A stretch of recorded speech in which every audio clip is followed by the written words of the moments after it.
Véritable casse-tête pour les maisons de pompes funèbres. Depuis la fermeture de la morgue du centre hospitalier de Libreville pour raison de travaux, les responsables de ces maisons éprouvent des difficultés de capacité à l'endroit des familles endeuillées et des défunts. Et puis, les messages véhiculés par certains chanteurs, notamment les rappeurs, de plus en plus décriés par les parents. Pour beaucoup, les textes de ces chansons contiennent des paroles qui portent atteinte à la pudeur et sont à même de pervertir les jeunes générations gabonaises. Mesdames, Messieurs, bonsoir et merci de choisir Gabon Télévision pour vous informer. Vous êtes naturellement les bienvenus. En ouverture, le 16e sommet des non-alignés qui s'est achevé aujourd'hui à Téhéran, en Iran. L'Afrique a saisi l'occasion pour plaider une nouvelle fois en faveur d'une meilleure représentation au sein du Conseil de sécurité et des autres instances internationales. Les pays africains, il faut le dire, majoritaires dans l'organisation, comptent d'ailleurs désormais sur le mouvement des non-alignés pour obtenir la réforme en ce sens du système des Nations Unies. Aussi, le président de l'Assemblée nationale du Gabon, Guy Zoubadama, rentre de Téhéran en Iran, où il allait représenter le président de la République, chef de l'État, au 16e sommet du mouvement des non-alignés. Presse Assemblée nationale, Nicolas Monsard, Tim Boulengue.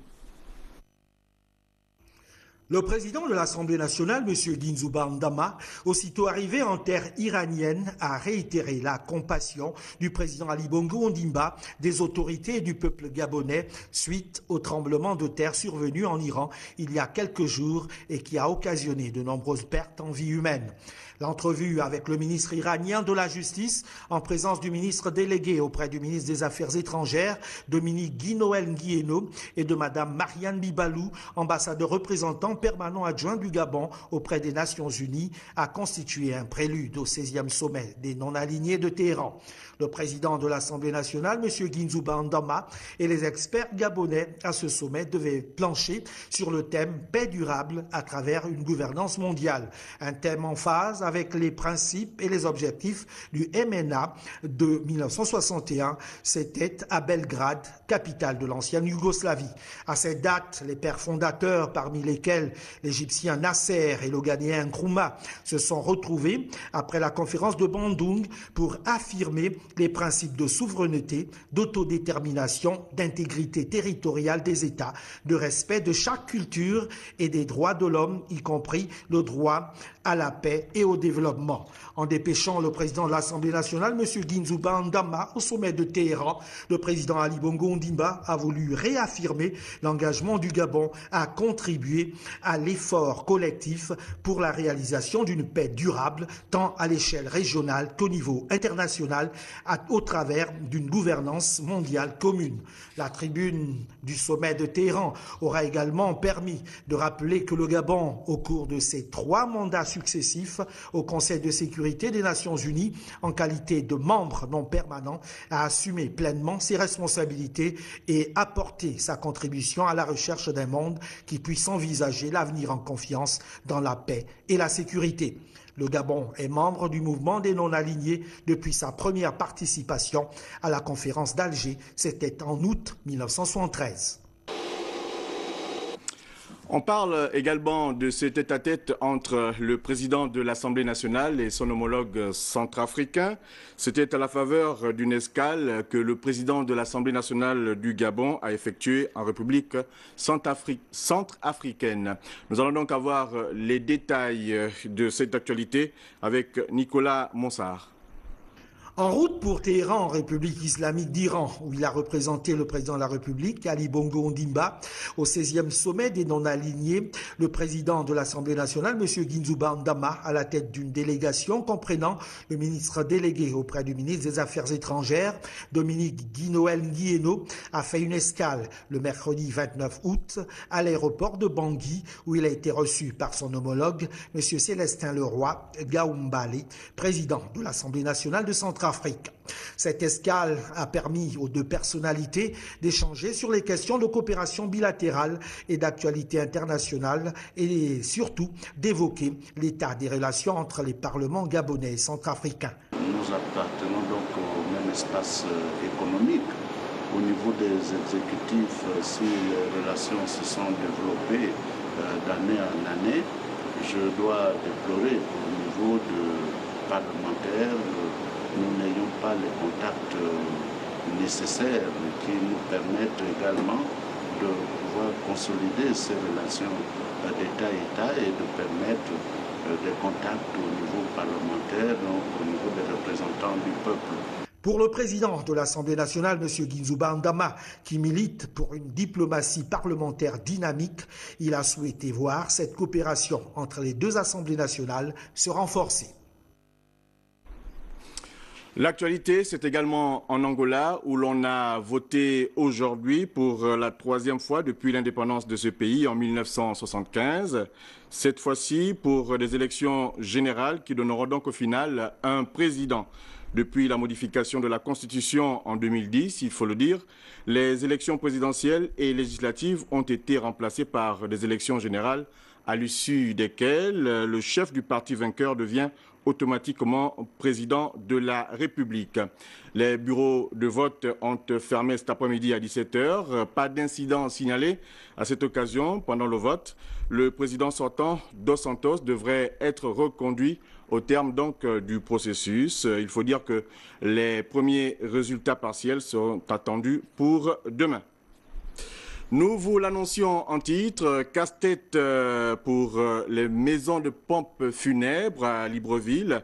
Depuis la fermeture de la morgue du CHL pour raison de travaux, les responsables de ces maisons éprouvent d'énormes difficultés de capacité d'accueil, en termes d'accueil, voilà, à l'endroit donc des familles endeuillées et de leurs défunts.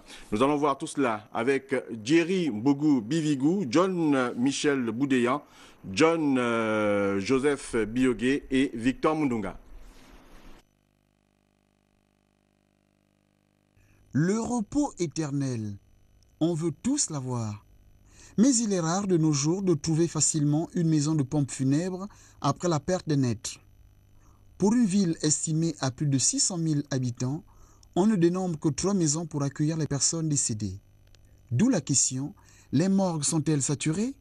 Nous avons de la place, mais nous essayons de diversifier nos possibilités, de renforcer nos possibilités, nos capacités de conservation.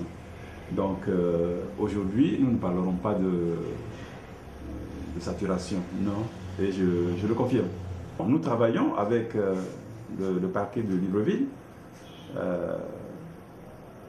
Nous avons en charge tous ceux qu'on appelle les indigents qui viennent des différents hôpitaux. Nous les conservons, mais la conservation ne saurait être prolongée comme c'est le cas, malheureusement, parce qu'on a toujours des corps qui restent 6 mois, 7 mois, 8 mois, 9 mois, quelquefois 1 an, pour diverses raisons. À en croire le responsable de Kasebga, la difficulté réside chez les personnes indigentes et celles décédées sans pièce d'identité. Cela ne les empêche pas de faire quelques innovations. Dans la mesure du possible, nous essayons d'orienter nos efforts financiers vers des investissements pour satisfaire les parents qui sollicitent nos prestations. Nous avons des techniques. Nous avons des techniques de conservation et quand des problèmes sont posés, nous demandons toujours aux parents de venir pour qu'on anticipe. Les morts ne sont pas morts, disait l'écrivain sénégalais Birago Diop. Or, avec ces difficultés de capacité d'accueil, gageant qu'ils ne se mettent pas en colère, mais qu'ils reposent en fait en paix. Une maison émergente de la femme à Moyol, dans le département de Sébé-Bricolo. Nous sommes dans la province du Haut-Ogooué. Cela pour permettre à la femme rurale de s'affranchir de la dépendance. Son inauguration a eu lieu en présence du ministre délégué à la Santé. Patrick Simango Yves Tokosa, compte rendu.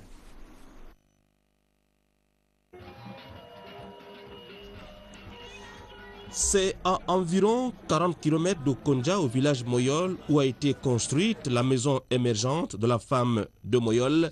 Son inauguration par le membre du bureau politique PDG, élu du deuxième siège de la CB Bricolo, Luc Oyubi, a vu la présence du ministre délégué à la Santé, Alice Biki Sanembe, et d'autres personnalités administratives et politiques. Une maison qui permettra à la femme rurale de s'affranchir de la dépendance et d'obtenir par son labeur les fruits de ses efforts. Cette maison de l'émergence, offerte par le camarade membre du bureau politique Luc Oyubi, va être en quelque sorte un lieu de rencontre, un lieu de vie collective, un lieu de concertation et un lieu d'apprentissage. Dans son programme de société, le président de la République, chef de l'État, son Excellence M. Ali Bongo Ondimba, en son axe 9, a fait de la lutte contre la pauvreté, les inégalités sociales et l'exclusion sociale son cheval de bataille. C'est dans ce sens que nous œuvrons pour favoriser l'accès aux membres de la famille à des conditions de vie meilleures. Nous, population de Moyol en particulier, et du canton Likala en général, sommes heureux et vous disons solennellement merci. Merci, monsieur le ministre. Financé par l'élu du deuxième siège, la bâtisse comporte salle d'apprentissage, bureaux et autres accessoires. Nous avons invité le département voisin de Baïbricolo. Je profite donc de ce que j'ai la parole pour dire merci à toutes les femmes de l'UFPDG de la CB de Baïbricolo. J'espère que la proximité des villages fera en sorte que certaines d'entre elles pourraient venir se former dans cette maison lorsqu'il y a des séminaires ou des ateliers spécifiques. Certaines femmes pourront venir de Baïbricolo pour se former avec les autres ici à Moyol. Et j'encourage donc celles de Moyol et du canton Likala à réserver un accueil correct à leurs sœurs qui viendront de Baïbricolo. Plusieurs femmes rurales recevront des formations ici à Moyol dans des domaines aussi variés que la couture, la vannerie, le secrétariat bureautique, la santé et l'agriculture.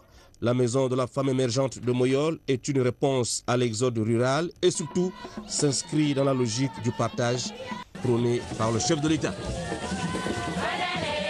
Nous restons dans la CB Bricolo où un groupe de médecins vient de sillonner cantons et villages afin donc d'identifier la carte des patients opérables et comptant donc au cours d'une prise en charge lors de la prochaine caravane médicale qui va s'ébranler dans toute cette partie de la province du Haut-Ogooué. Patrick Simangoy, Yvette Okosa, compte rendu.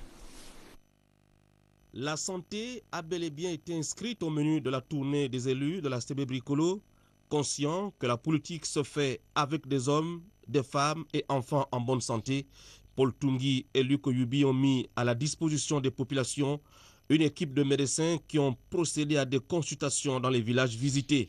L'objectif était de pouvoir dessiner la carte des cas opérables et des soins à administrer lors de la prochaine caravane médicale.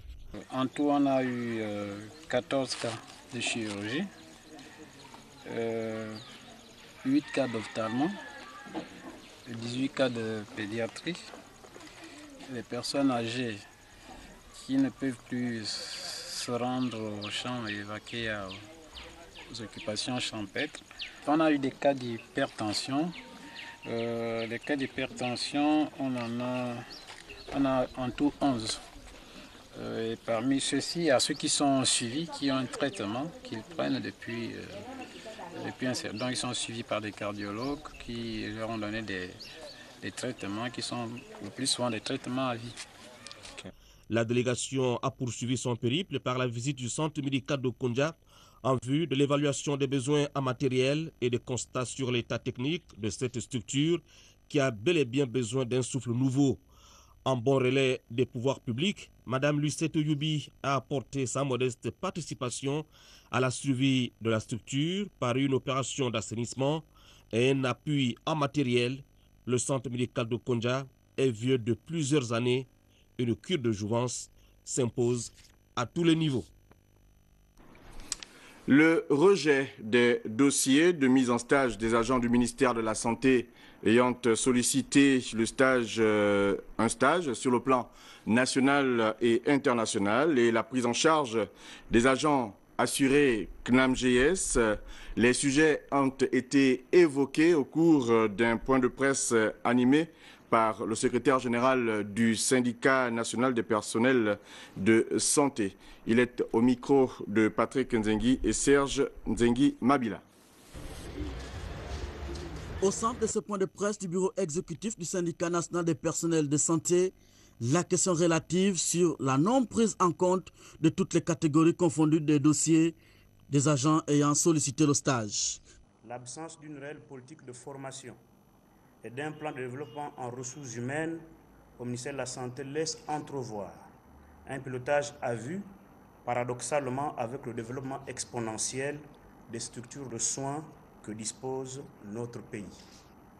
Car, comment comprendre que des années en année, un ministère ne cesse de créer des préjudices à ses agents?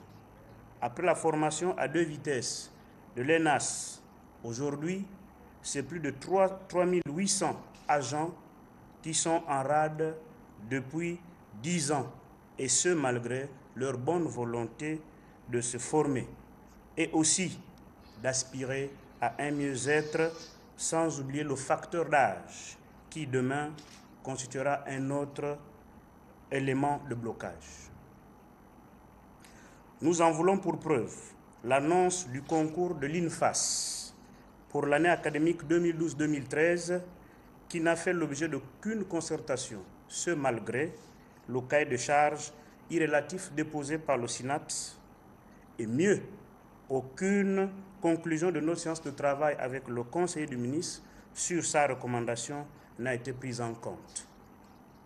À cet effet, le SYNAPS invite la direction de l'INFAS, la direction générale des ressources humaines et le cabinet à revoir au mieux le quota des candidats et d'insérer la filière d'hygiène publique et d'assainissement pour régler le souci des formations qu'ils avaient créées. Le SYNAPS sollicite avant la prochaine commission du mois de septembre une rencontre tripartite à laquelle prendront part le ministère de la Santé, celui de la fonction publique et les responsables des écoles de management du Gabon. Dans votre agenda, retenez donc ce programme de la tournée provinciale du ministre de l'Éducation nationale et de l'enseignement supérieur à l'occasion du séminaire de formation multidimensionnelle et d'échange édition 2012. Donc demain, samedi 1er septembre 2012, visite des chantiers en cours et échange avec les enseignants. 9h, 11h, site lycée technique national Omar Bongo, visite des chantiers, échange avec les enseignants. 11h30, 13h30, site Université des sciences de la santé, visite des chantiers, échange avec les enseignants. 14h, 16h, site lycée Paul Injenje Ngunju, visite du chantier, échange avec les enseignants. Et puis 16h15, 18h15, site du lycée national Léomba, là-bas aussi, visite de chantier et échange avec les enseignants. Par ailleurs, le directeur général de l'École nationale de la magistrature porte à la connaissance des candidats au concours d'entrée dans cet établissement prévu les 1er et 2 septembre 2012 que les universitaires des sciences de l'organisation, école donc de secrétariat, USO, située en face de Estefo, au lieu donc de l'université Omar Bongo, comme précédemment annoncé.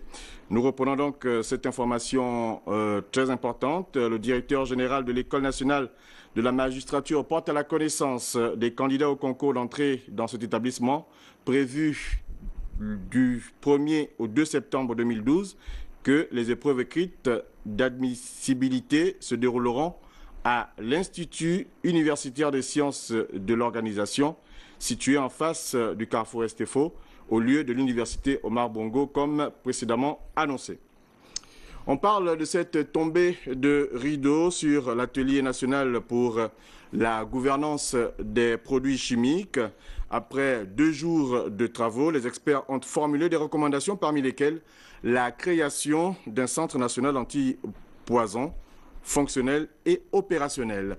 Les détails avec nos reporters Rodolphe Mukambi-Boma et Serge Zengi-Mabila. Une vingtaine d'experts venus du secteur privé, des organismes internationaux et de l'administration ont réfléchi sur les mécanismes de la gestion des produits chimiques au Gabon.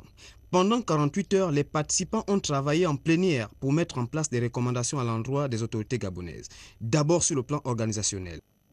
Recommande la mise en place de la coordination nationale pour favoriser la gestion des produits chimiques au Gabon, le renforcement du cadre législatif et réglementaire pour une meilleure gestion des produits chimiques, des déchets et de leurs emballages, la facilitation du partage de l'information par les administrations compétentes en charge de la gestion des produits chimiques dans des bases de données interactives de leur entrée sur le territoire national. Et sur le plan technique, le contrôle et la surveillance de la qualité des matières actives présentes dans les produits chimiques sur l'ensemble du territoire, la mise en œuvre des sessions de formation spécifiques aux administrations concernées et des campagnes d'information au profit des populations et autres usagers. La création d'un centre national anti-poison, fonctionnel et opérationnel. Clôturant les travaux de l'atelier, le représentant du ministère du Développement durable a rassuré aux participants que leurs efforts seront transmis aux autorités compétentes. Je voudrais donc vous rassurer ici que vos recommandations seront fidèlement transmises au gouvernement pour une mise en œuvre rapide. En vous souhaitant donc bon retour dans vos lieux de travail respectifs, je déclare close la session de formation sur l'élaboration du plan national de mise en œuvre. Le Gabon, qui est déjà membre de plusieurs conventions de Vienne sur la préservation de la couche d'ozone et de Rotterdam sur certains produits chimiques et pesticides dangereux, entend s'investir davantage avec la contribution de l'Organisation des Nations Unies pour le développement à la lutte contre les déchets toxiques. Jeunesse, identité et culture, c'est le thème du reportage qui va suivre. La déperdition de certains jeunes dans notre société est un phénomène qui ne passe plus inaperçu. La jeunesse gabonaise est en proie à de véritables pertes de valeur sur le plan culturel. Cela se fait ressentir et de manière croissante. La coiffure et même le langage, tout cela change, comme nous allons l'écouter dans ce reportage de Cabrel Guillain-Lemami et Yvette Okosa. L'avenir d'un pays repose sur sa jeunesse. Une jeunesse dynamique, entreprenante, responsable, confiante et consciente. Feu président Bongo Ondimba, en bon visionnaire, l'avait déjà qualifié de sacré. Mais lorsqu'on jette un regard interrogateur, cette jeunesse sur qui le pays investit tant d'espoir se rend-elle compte de la lourde responsabilité qui lui incombe? Un phénomène qui dérange, parce que la jeunesse est déjà en train de prendre un tournant regrettable. Pour moi, ce n'est pas du tout normal qu'un jeune de 16 ans, même 30 ans ou 9 ans, mette le pantalon sur les bouts de fesses. C'est de la même manière qu'on fait des remarques aux petites filles aux filles qui mettent les jupes sous les bouts de fesses. C'est pas du tout normal. Ou la boucle d'oreille, la manière de répondre aux parents, c'est pas du tout normal. En observant de très près certains de ces agissements, il y a lieu d'être sceptique. Regardez leur accoutrement, leur façon de parler, leur propension à l'alcool et la place qu'elles accordent à ces études. Les jeunes aujourd'hui, pour la plupart, se comportent comme s'ils n'avaient pas de repères. Comment justifier cette déperdition? Faut-il l'attribuer à l'influence des médias ou alors la démission des parents? C'est comme si nous avons perdu les repères. Donc les parents ne contrôlent plus rien. Dans beaucoup de maisons, papa ne contrôle plus, maman ne contrôle rien. Au regard de ces phénomènes sans cesse grandissants, il serait judicieux que les parents prennent leurs responsabilités pour une meilleure éducation de leur progéniture et qu'en matière de l'audiovisuel et Internet, les jeunes sachent faire le choix de ce qui convient réellement à leur bon épanouissement pour être l'avenir du pays.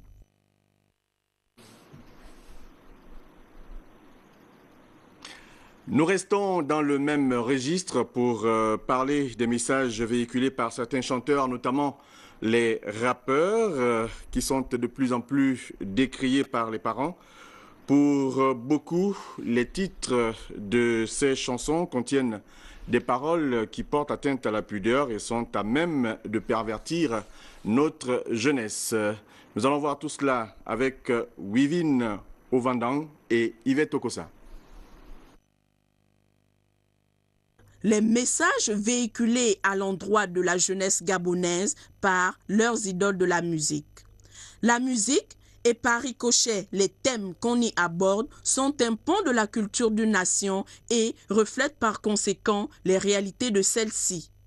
Fort est cependant de constater que la musique gabonaise, notre musique, tend à ne plus être en phase avec notre culture. Une situation que déplorent nombre de parents. Nous, au Gabon, on a la pudeur à respecter, on a la personnalité à respecter. Le Gabonais n'aime pas ce qui frustre. Vous êtes avec votre belle-mère et vous avez un morceau qui passe à la télévision ou à la radio et puis ça fait mal. Nous, on n'a pas grandi avec ça. Nous voulons, c'est pour ça que vous nous trouvez ici, pour revivre ce que nous avons vécu. Nous avons grandi avec cette culture-là.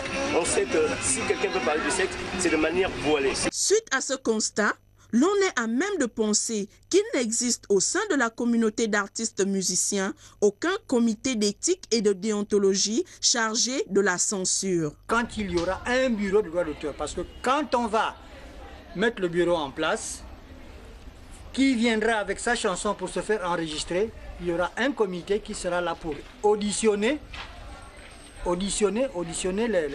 les musiques et les paroles, pourquoi pas. Si ce sont des paroles en l'air, excusez-moi du terme, mais c'est carrément refusé. Une situation dont les répercussions se font ressentir des fois dans le langage et l'accoutrement adopté par les jeunes qui constituent la nation de demain. Nous avons un invité sur ce plateau. Il s'agit donc de M. Ngomo Privat. Il est le promoteur d'une bande dessinée qui va donc parler, du moins, d'une vête. Avec lui, nous allons donc ensemble découvrir tous les aspects liés donc à la sortie de cette bande dessinée. Bonsoir. Bonsoir et merci de m'avoir invité. Alors, dites-nous pourquoi le choix d'un support comme celui-là, la bande dessinée, pour parler d'une vête. Oui, mais avant, permettez-moi d'abord de remercier toutes les personnes de bonne volonté et talentueuses qui ont participé à la réalisation de ce projet inédit, à la fois culturel et artistique. C'est donc une œuvre collective dont je ne suis pour l'heure que le modeste porte-parole. Ceci dit, nous avons voulu mettre l'image, le dessin, l'illustration au cœur de notre stratégie de conservation et de revalorisation de la culture africaine. Et en l'espèce, il s'agit de la culture du peuple Ayon, du peuple Ekan. Certains diraient Fan, mais en fait, Fan, c'est un sous-groupe. Le cadre plus général, c'est le peuple Ayon ou bien le peuple Ekan. Et donc, pendant près de 9 ans, une équipe s'est mobilisée pour illustrer, pour la première fois, la première bande dessinée de Mvoroyon. Cette bande dessinée, c'est Alumun Domingo, du maître conteur Bomeko Bikoro Emmanuel, qui est décédé dans les années 60. Donc nous avons voulu mettre au goût du jour ces traditions qui parfois sont assez obscures ou ardues pour les plus jeunes. Mais comme l'image est sensible aussi bien aux enfants qui ne savent pas lire, mais également aux anciens qui, dans l'image, vont retrouver leur culture, nous avons estimé que la bande dessinée était l'outil qui permettait de toucher tous les publics.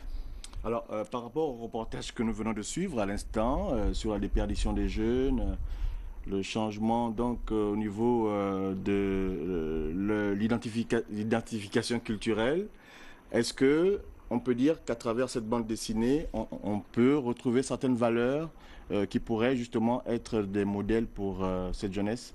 Oui, nous pensons vraiment que notre culture a été enfouie avec les actes historiques que nous connaissons, l'esclavage, la colonisation, Et le phénomène où les enfants parlent de moins en moins leur langue natale, donc accentue cette déperdition culturelle.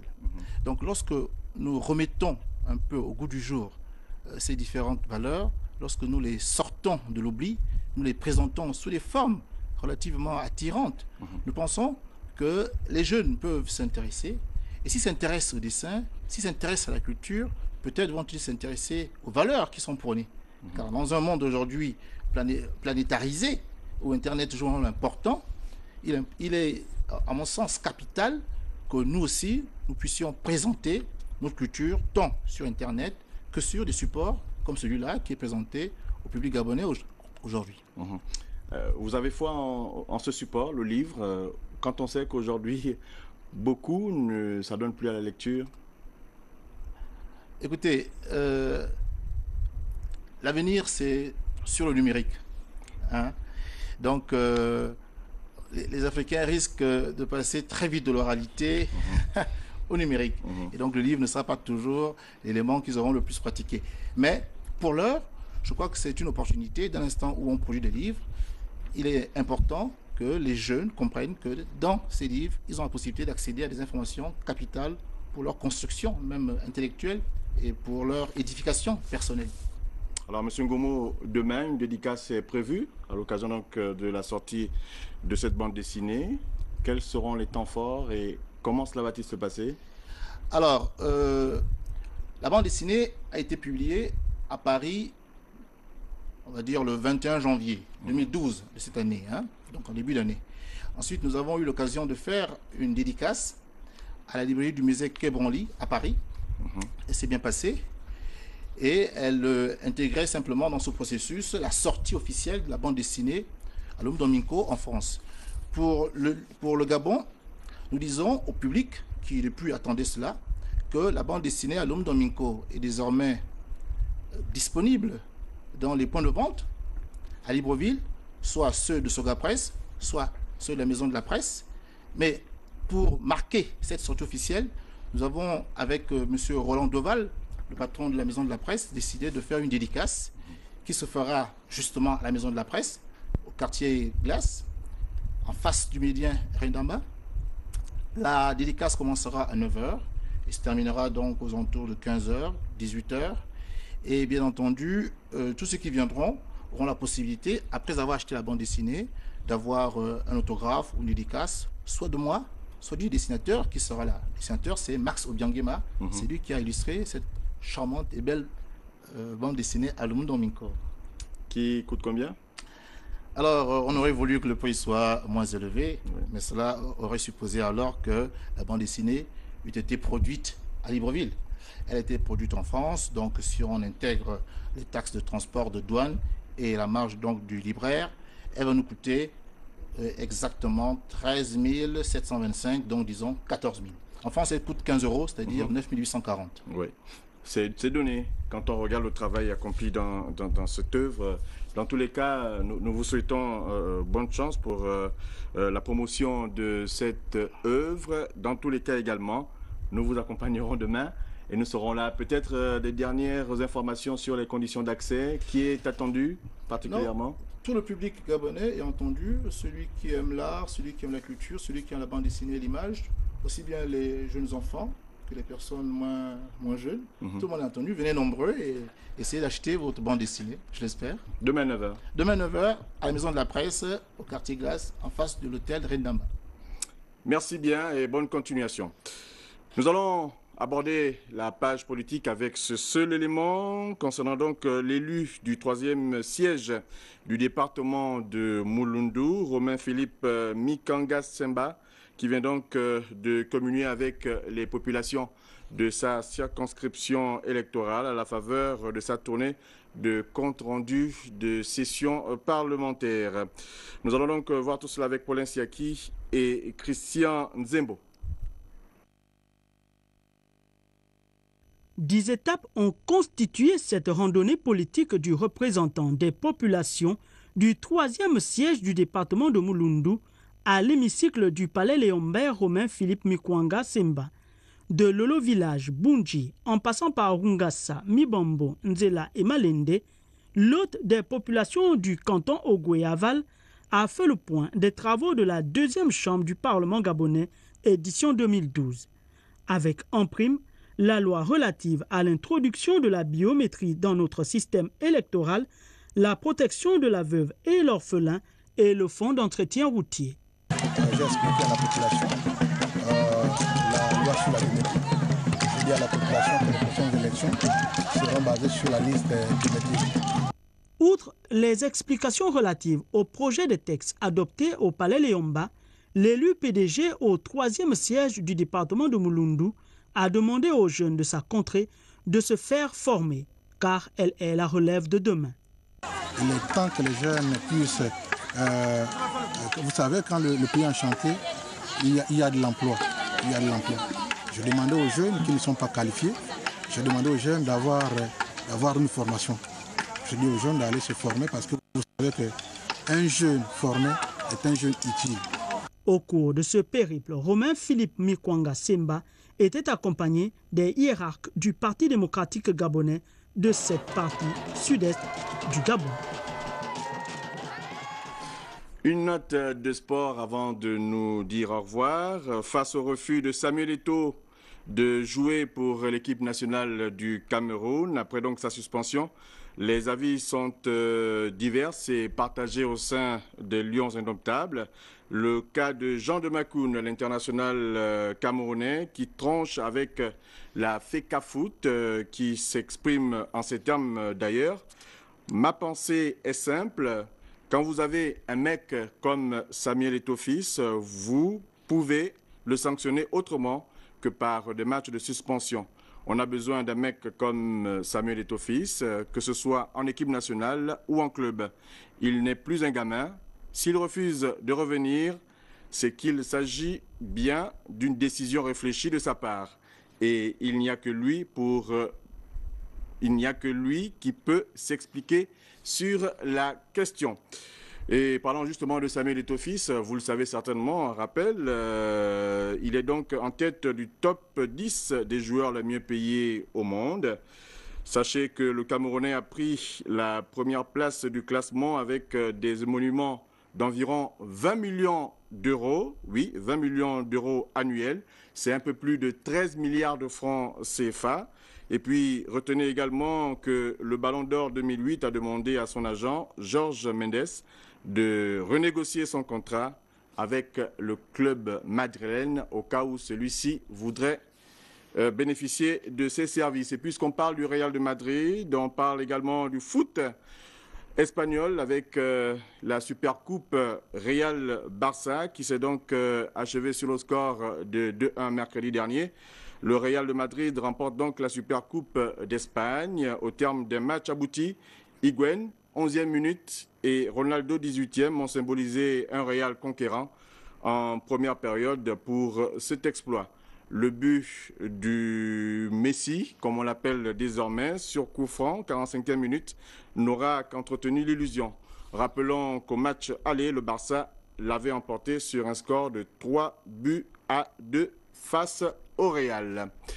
Coordonnait le journal, Ahmed Mouyaka, Gabriel Guilain Lemami m'ont accompagné également tout au long de cette semaine. Paul Bikoukou, Tanguy Tsaka, Léger Mavioga, Baro Claude, Guy Biama, Vincent V, sans oublier bien sûr Victor Mundunga et Vindi Richard pour les images.